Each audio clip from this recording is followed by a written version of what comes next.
आज हम लोग डिस्कस करने वाले हैं 18 तारीख के सेकेंड शिफ्ट को। चलिए, पहला सवाल आपका है 4a² और x² का मध्यानुपाती 1/5a है। आपको पता है कि मध्यानुपाती का फॉर्मूला क्या होता है? √ab। मध्यानुपाती होता है √ab और मध्यानुपाती का वैल्यू क्या दिया है? 1/5a दिया हुआ है। ए की जगह पर क्या है? 4a² और बी की जगह पर क्या है? x है। ए का वैल्यू है 4a² और बी का वैल्यू है x = 1/5a। अब इसको सॉल्व करना है। 4a से क्या हो जाएगा? 2a बाहर आ जाएगा, ठीक है। नहीं तो ऐसे नहीं करते हैं, 2a बाहर नहीं लाते हैं, डायरेक्ट क्या करते हैं, रूट को उधर भेज देते हैं। इधर क्या हो जाएगा? 4a² x, ये इस रूट को उधर भेजेंगे तो क्या हो जाएगा? इधर स्क्वायर हो जाएगा, 1/25a² हो जाएगा। रूट बराबर को उस साइड जाकर क्या होता है? स्क्वायर बन जाता है। अब बस आपको निकालना क्या है? x का वैल्यू निकालना है। ये आपका x है, इस x का वैल्यू निकालना है। x को इधर ही रहने देते हैं, 4a² को इधर ले आते हैं तो 25a² में 4a² जाके गुना हो जाएगा तो क्या हो जाएगा? 25 × 100 a² गुना a² a⁴ हो जाएगा। यानी x का वैल्यू क्या हो जाएगा? 1/100 a⁴। बस मध्यानुपाती का फॉर्मूला लगाना था। हम लोग ग्राफ को डिस्कस नहीं कर रहे हैं, ग्राफ का एक अलग से वीडियो लेके आएंगे। ग्राफ के अलावा सारे क्वेश्चंस को डिस्कस कर रहे हैं। निम्न में कौन सा भिन्न सबसे बड़ा है? 4 भिन्न दिया है, सबसे बड़ा कौन सा है आपको बताना है। यहाँ ध्यान दीजिए, ये भिन्न देखिए, ये भी इस भिन्न का तो कोई काम ही नहीं है जो दूसरा नंबर में है। ये सबसे छोटा है, देखने में ही लग रहा है। बाकी इन तीनों को कंपेयर करना है, इन तीनों में फर्स्ट, थर्ड और फोर्थ में 2/3, 79/90 और 33/44 को अगर हम कटेंगे तो क्या हो जाएगा? 3/4 हो जाएगा। 11×3 = 33, 11×4 = 44। बाकी ये तो सबसे छोटा लग रहा है, इसको दूसरा नंबर को हम ऐसे ही छोड़ दिए हैं। कह रहा है इन तीनों में कौन सा भिन्न क्या है? बड़ा है। तो बड़ा के लिए क्या करते हैं? क्रॉस मल्टीप्लिकेशन करके देखते हैं। क्रॉस मल्टीप्लिकेशन करते हैं, तिरछा गुना। तो पहले देखिए फर्स्ट और थर्ड को लेकर चलते हैं। 4 दूना 8 हो जाएगा और 3 तिया 9 हो जाएगा। क्रॉस मल्टीप्लिकेशन 4 दूना 8, इधर 3 तिया 9, यानी क्या हो जाएगा? 8 एक छोटा हो गया, हमको बड़ा चाहिए, सबसे बड़ा भिन्न बताना है। तो ये इन दोनों में बड़ा ये हो गया, तो ये छोटा वाला कैंसिल हो गया। अब इसको चेक करेंगे, सेकेंड और थर्ड को चेक करेंगे। अब गुना करते हैं, 9 तिया 27, 270। इधर गुना करेंगे 4 गुना इसको 80 भी मान लेंगे तो 320। 79 गुना 4 है, हम इसको 80 मान लेते हैं तो 832, 320। ऐसे गुना करेंगे तो एग्जैक्ट क्या आएगा? 316 आएगा। 79 गुना 4 तो आपका क्या है? 316 बड़ा है, मतलब ये वाला भिन्न बड़ा होगा, 79/90। तो कोई भी दो भिन्न के बारे में हमको पता करना हो कि आपका कौन सा बड़ा है कौन सा छोटा है, तो तिरछा गुना करते हैं। 5 दूना 10, इधर 4 तिया 12 और जिधर बड़ा आपका आ गया वही आपका क्या है? बड़ा है। इधर 12 आ गया तो यही आपका क्या है? बड़ा है। ये चेक करने का तरीका है, उसी हिसाब से इसको भी चेक किए। चलिए नेक्स्ट,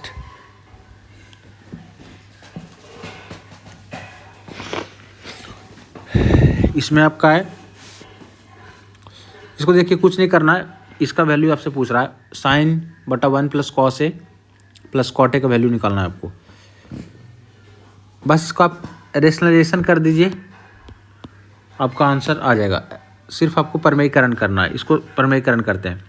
sin a, परमेयीकरण में क्या होता है? हर के टर्म को अंश में लेके जाते हैं, बीच का साइन बदल के। हर के टर्म को अंश में लेके जाते हैं, बीच का साइन बदल करके, और नीचे में लिखते हैं दोनों के वर्गों का अंतर। वर्गों का अंतर, 1 का वर्ग 1 हो जाएगा, cos का वर्ग क्या हो जाएगा?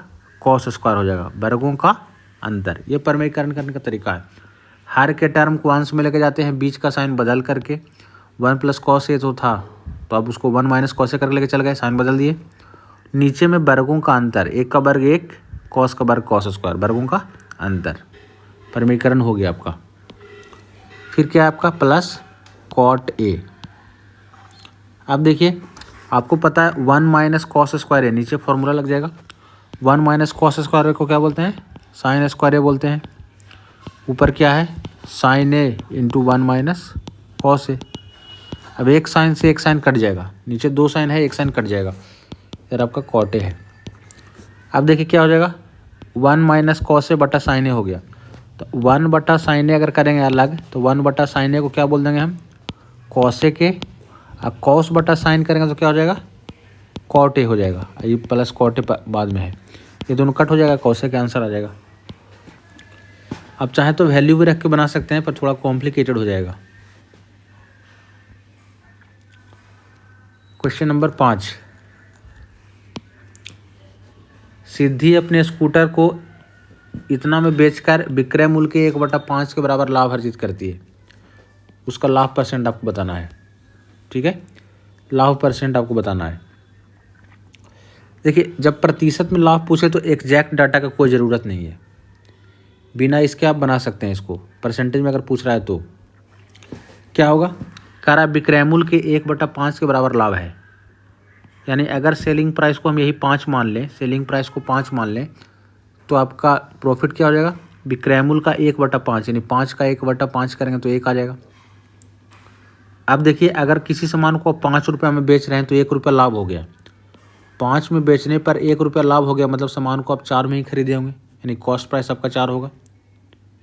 ठीक है, कॉस्ट प्राइस निकल गया। परसेंटेज लाभ पूछ रहा है, प्रतिशत लाभ कैसे निकलता है, क्रय मूल्य पे ही निकलता है। लाभ 1 रुपये का है, कितना में, 4 में। परसेंटेज लाभ हमेशा क्रय मूल्य पर निकलता है।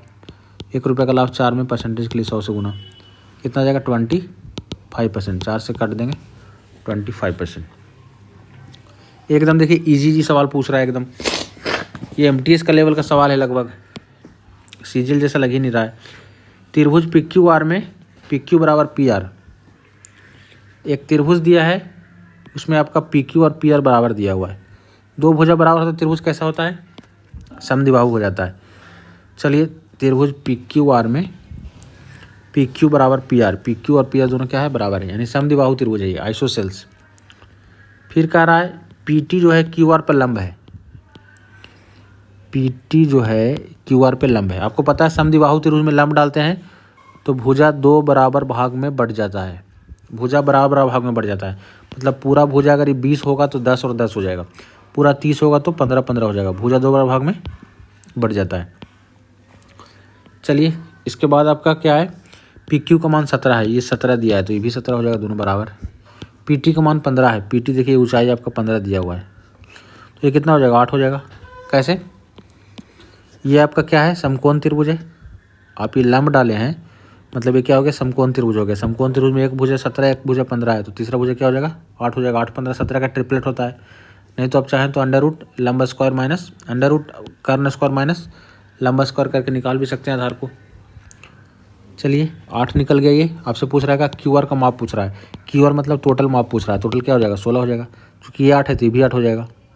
अभी आपको बताएं कि लंब डालने पे क्या होता है, भुजा 2 बराबर भाग में बढ़ जाता है समद्विबाहु त्रिभुज में, तो ये 8 है तो ये भी 8 हो जाएगा, पूरा कितना हो जाएगा, 16 हो जाएगा।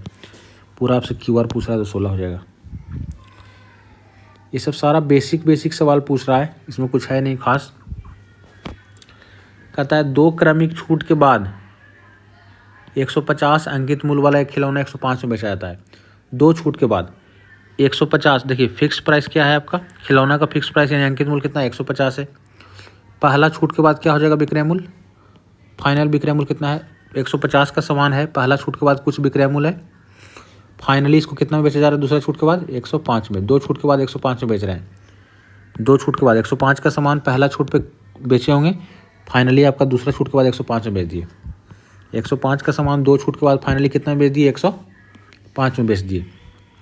तो पहला छूट क्या है, पहले ये निकालते हैं। कहता है 150 अंकित मूल्य है, पहला छूट 12.5 है।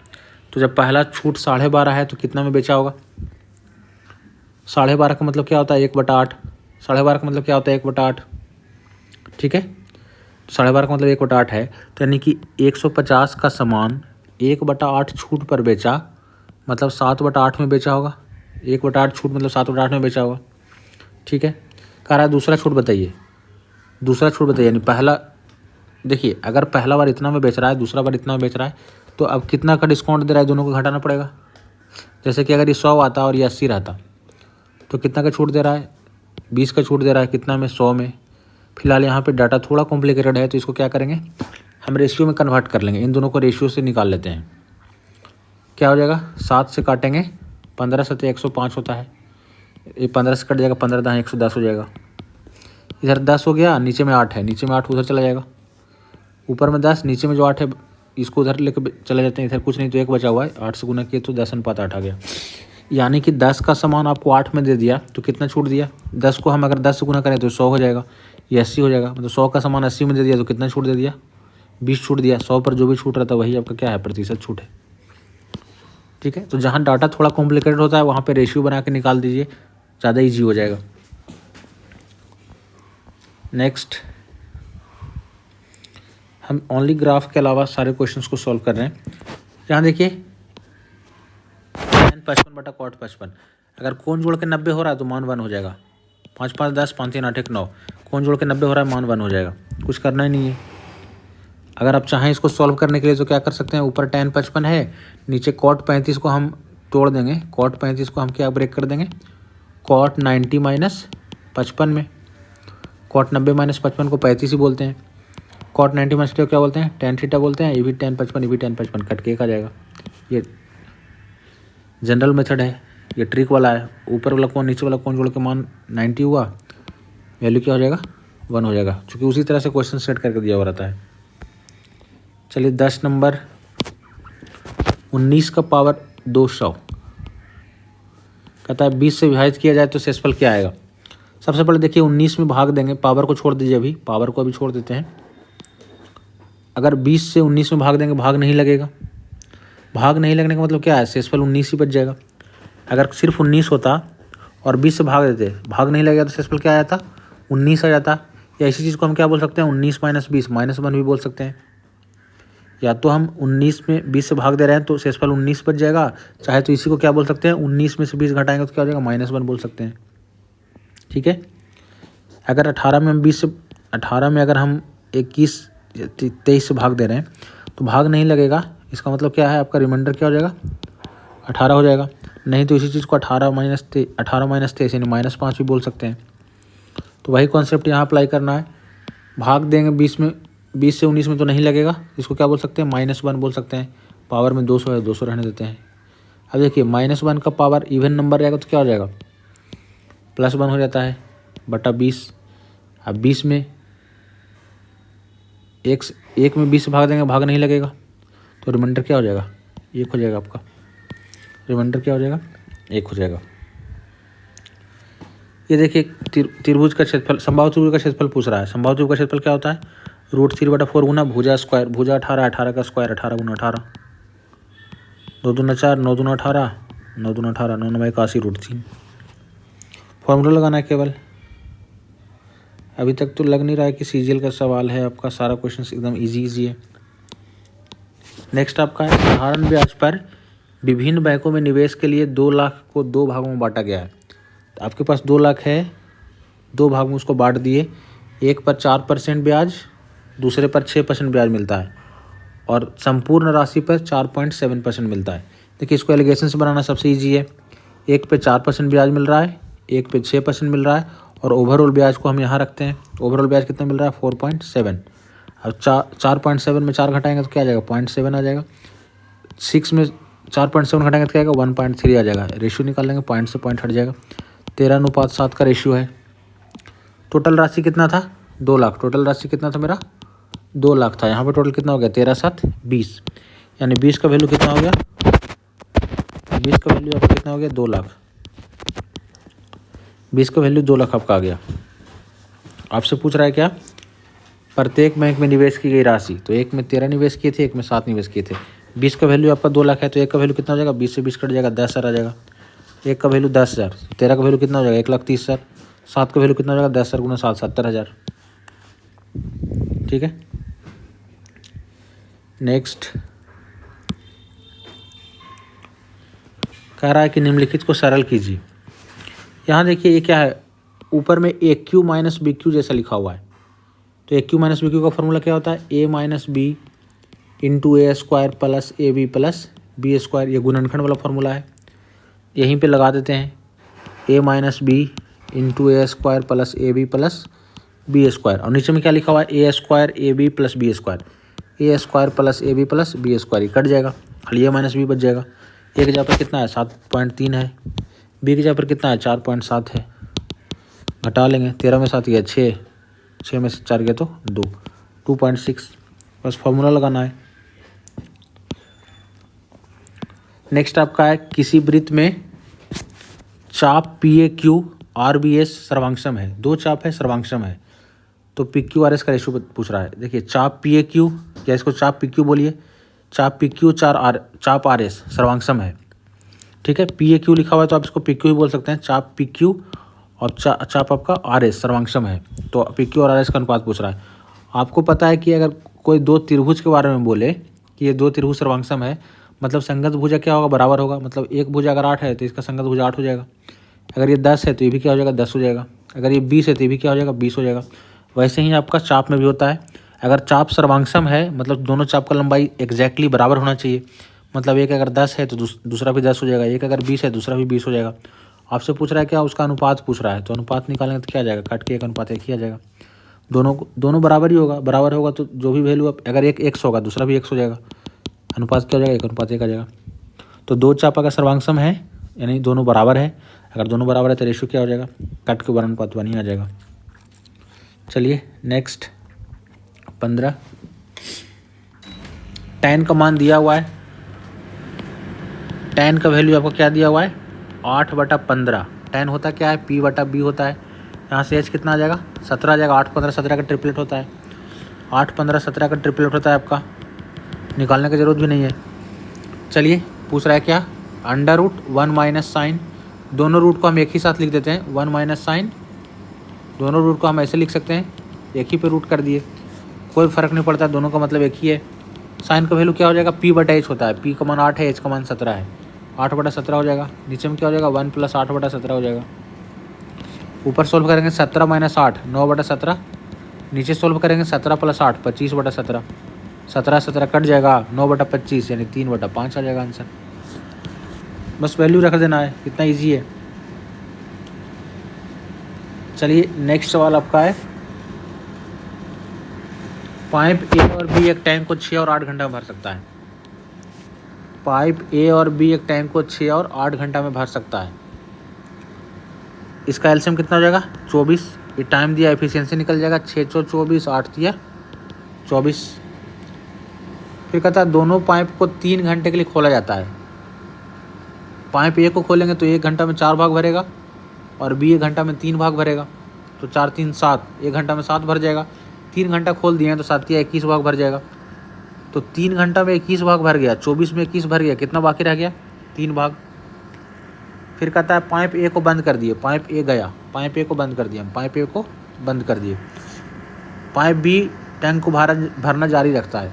तो अब देखिए इसका क्षमता क्या है 1 घंटा में 3 भाग भरने का, और 3 ही भाग हमको भरने के लिए और बाकी है, मतलब इसको 1 घंटा और लग जाएगा। 3 ही भाग भरना बाकी है टंकी, और 1 घंटा में 3 भाग ही भर देता है, यानी इसको 1 घंटा और लगेगा। पूछ रहा टैंक कितने में भरा, पहले 3 घंटा काम किया था और बाद में 1 घंटा काम किया, कुल मिलाकर कितना घंटा हो गया 4 घंटा।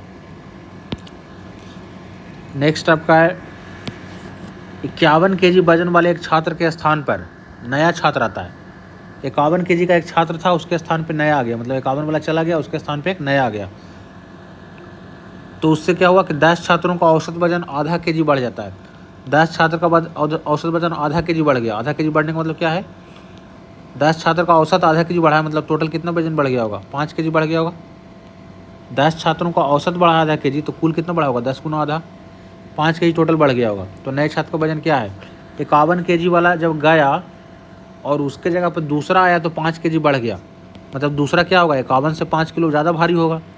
दूसरा के आने से 5 kg वजन बढ़ गया है, मतलब दूसरा वाला 5 kg ज़्यादा वजनदार होगा। तो पहले 51 वाला गया था तो 51 प्लस 5 kg ज़्यादा वजनदार है, मतलब 56 kg का वो आदमी होगा नया वाला। एक लंबवृत्तीय शंकु के आधार की त्रिज्या 9 है, त्रिज्या कुछ 49 है। शंकु का वक्र क्षेत्रफल, वक्र क्षेत्रफल क्या होता है πr/l होता है। शंकु का वक्र क्षेत्रफल πr/l, पाई का मान 22/7, त्रिज्या दिया है 9, त्रिज्या कुछ दिया है 49। बस सॉल्व करना है, 7 × 7 = 49। ठीक है, अब देखिए सबका इकाई अंक अलग अलग है, तो बस इकाई अंक ही निकालना है, पूरा गुना भी नहीं करना है। 2 × 9 = 18, 8, 8 × 7 = 56, 6 इकाई अंक 6 इसी में है। गुना ज़्यादा करने की ज़रूरत भी नहीं है। जहाँ पे आपको लगे गुना करने में थोड़ा दिक्कत हो रहा है, एक बार ऑप्शंस को देख लीजिएगा। अगर गुना करना आसान है तो कर दीजिए, नहीं अगर ऑप्शंस अगर आपको लग रहा है गुना करने में थोड़ा दिक्कत होगा, टाइम लगेगा 10-15 सेकंड, तो एक बार ऑप्शन देख लीजिए। अगर इकाई अंक आपका सबका अलग अलग है तो बस इकाई अंक निकाल लीजिए, काम हो जाएगा। 7 इकाई त्रिज्या वाले एक वृत्त पर PQ और QR 7 इकाई लंबाई वाली जीवाएं हैं। देखिए 7 इकाई त्रिज्या वाला एक वृत्त है, ये आपका एक सर्किल लिए, सर्किल का आपका त्रिज्या कितना दिया हुआ है, सर्किल का त्रिज्या आपको दिया हुआ है 7।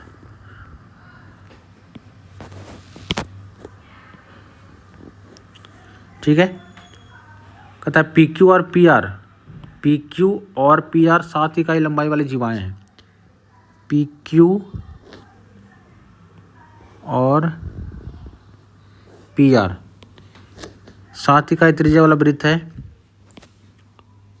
जीवाओं की लंबाई भी 7 ही है, जीवाओं की लंबाई भी क्या है 7 है। जीवा का नाम क्या दिया है PQ और QR, जीवा का लंबाई नाम क्या है PQ और QR, इन दोनों का लंबाई भी क्या है 7 ही है, त्रिज्या भी क्या है 7 ही है।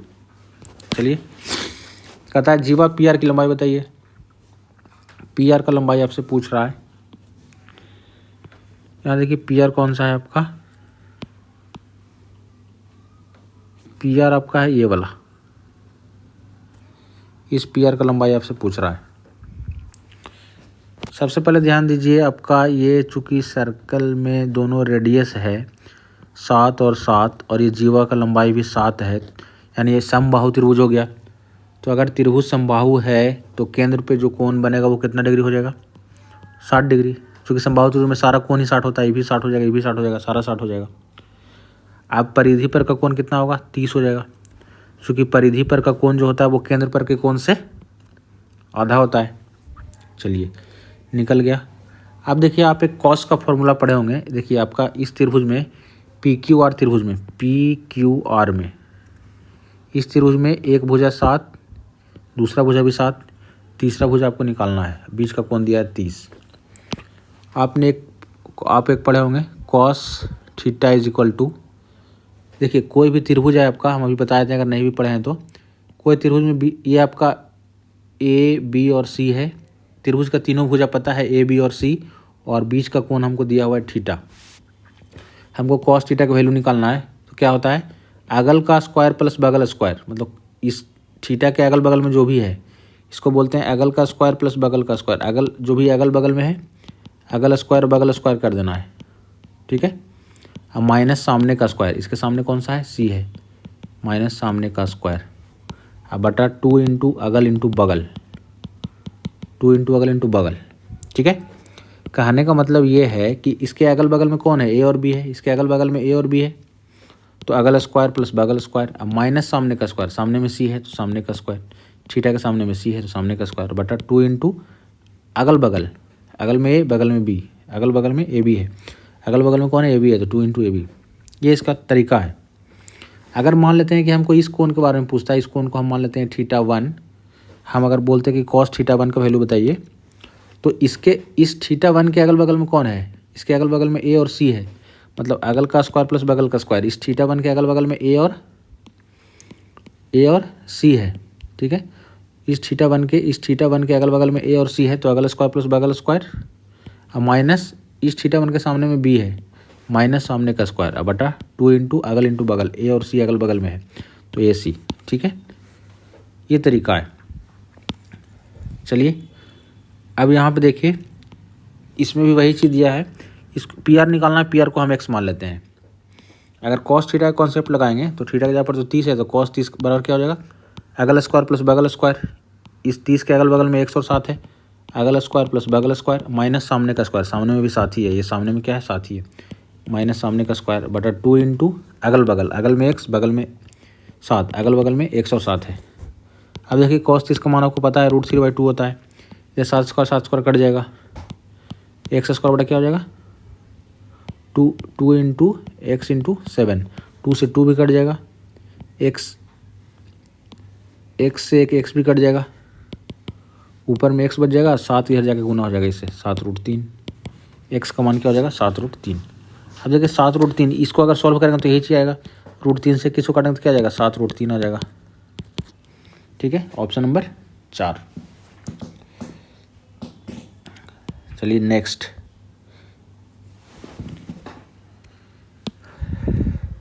कहता है कि ए और बी की वर्तमान आयु 3 और 4 के अनुपात में है। ए और बी का आयु का रेशियो दिया हुआ है, कितना है, 3 और 4। ये प्रेजेंट है आपका, प्रेजेंट एज है आपका। ठीक है, ए और बी की आयु का रेशियो क्या है, प्रेजेंट में आपका 3 और 4 है। बाद में क्या कह रहा है, 5 बरस पहले, 5 बरस पहले का बात हो रहा है, उनकी आयु का रेशियो क्या था, 2:3 था। ठीक है, तो कह रहा है ए की वर्तमान आयु बताइए। सबसे पहले देखिए इन दोनों में डिफरेंस कितना का है, ए का आयु पहले 3 बाद में 2, 1 का डिफरेंस है, और यहाँ बी की आयु में कितना का डिफरेंस है, 1 का ही डिफरेंस है। अगर डिफरेंस समान हो तो कुछ नहीं करना है, डायरेक्ट तुलना करेंगे। यहाँ डिफरेंस कितना का है, 1 का डिफरेंस है, और यहाँ डिफरेंस, एक्चुअल डिफरेंस क्या है, प्रेजेंट एज और 5 साल पहले के एज में कितना का डिफरेंस है। प्रेजेंट एज और 5 साल पहले का बात करेंगे मतलब 5 साल का अंतर है। प्रेजेंट एज 7 साल पहले का बात करेंगे मतलब 7 साल का अंतर है। तो यहाँ पे अंतर कितना का है, 5 का है, यानी 1 का वैल्यू कितना दे दिया, 5 दे दिया। आपसे पूछ रहा है क्या, ए की वर्तमान आयु, ए का जो प्रेजेंट एज है वो कितना है, 3 है, तो 3 का वैल्यू कितना हो जाएगा, 5 दिया 15। नेक्स्ट आपका है x + 1/x = 2 दिया हुआ है। हम क्या करेंगे, यहाँ से x को 1 मानेंगे, इक्वेशन सेटिस्फाइड हो जाएगा, 1 + 1 2 हो जाएगा। बस यही वैल्यू यहाँ पुट कर देंगे। 1 का पावर कुछ भी रखेंगे 1 ही आ जाएगा, यहाँ भी 1 का पावर कुछ भी रखेंगे तो क्या आ जाएगा, 1 ही आ जाएगा। 1 + 1 2 हो जाएगा। इजी सवाल है आपका। 4800 मीटर के एक वृत्ताकार दौड़ में ए और बी एक ही बिंदु से एक ही समय पर 36 और इतना की चाल से दौड़ना शुरू करते हैं। वे विपरीत दिशाओं में दौड़ रहे हैं, तो ट्रैक पर पहली बार कब मिलेंगे। देखिए अगर आपका अपोजिट डायरेक्शन में चल रहा है, अपोजिट डायरेक्शन में चल रहा है, तो जो भी आपका ट्रैक का लंबाई है, जो भी आपका ट्रैक का लंबाई है, यहाँ 4800 मीटर दिया हुआ है, जो भी ट्रैक का लंबाई है उसमें क्या करना है, रिलेटिव स्पीड से भाग देना है। तो अगर वो विपरीत दिशा में दौड़ रहा है तो रिलेटिव स्पीड क्या होता है, जोड़ के निकालते हैं। अगर वो सेम डायरेक्शन में दौड़ता है तो रिलेटिव स्पीड क्या करते हैं, घटा के निकालते। बस पहली बार वो कब मिलेगा, पहली बार कब मिलेगा, इसके लिए क्या है, जो भी आपका ट्रैक का लंबाई दिया हुआ है उसमें रिलेटिव स्पीड से भाग दे देते हैं। रिलेटिव स्पीड का मतलब क्या है, अगर अपोजिट डायरेक्शन में है तो जोड़ के, सेम डायरेक्शन में तो घटा के। तो अपोजिट में है तो 36 + 7, यहाँ अपोजिट लिखा हुआ है, तो 36 + 7 कितना हो जाएगा, 6 × 4 = 10, 5 × 3 = 8 × 9। लेकिन ये किलोमीटर पर घंटा में है, तो मीटर पर सेकंड में बदलने के लिए 5/18 से गुना कर देंगे, 18×5 = 90। अब 5 से काटेंगे तो 5 × 9 = 45, 3 0 5 × 30, फिर 5 से काटेंगे 19 × 5 = 95, 1 0 5 × 10, यानी पहली बार कितने देर में मिलेगा वो, 192 सेकंड में मिलेगा। लास्ट सवाल है आपका, 2 उम्मीदवारों के बीच चुनाव में 88% मत पाने वाला उम्मीदवार 684 मत से जीत गया। 88% मत पाने वाला उम्मीदवार कितना मत से जीता, 684 से। अगर जीतने वालों को 88 मिला तो हारने वालों को कितना मिलेगा, 12। तो जीतने वाला कितना से जीत गया, दोनों को घटा के देख लेंगे। 8 में से 2 गया 6, 7 में से 1 गया तो 8 में से 2 गया 6, 8 में से 1 गया तो क्या आएगा 7, 76 से जीत गया। यहाँ पे कितना से जीतने के लिए बोल रहा है, 684 से बोल रहा है। 76 का वैल्यू 684 है आपका। डाले गए मतों की कुल संख्या मतलब 100 का वैल्यू पूछ रहा है। ये देखिए 9 बार में कट जाएगा, 9 × 6 = 54 और 9 से 63 5 × 68। तो जब 1 का वैल्यू 9 निकल के आ गया तो 100 का वैल्यू कितना हो जाएगा, 900। ठीक है, अगर वीडियो अच्छा लगे तो कृपया वीडियो को लाइक एंड सब्सक्राइब ज़रूर कर दें और दोस्तों को शेयर भी कर दें। Thank you.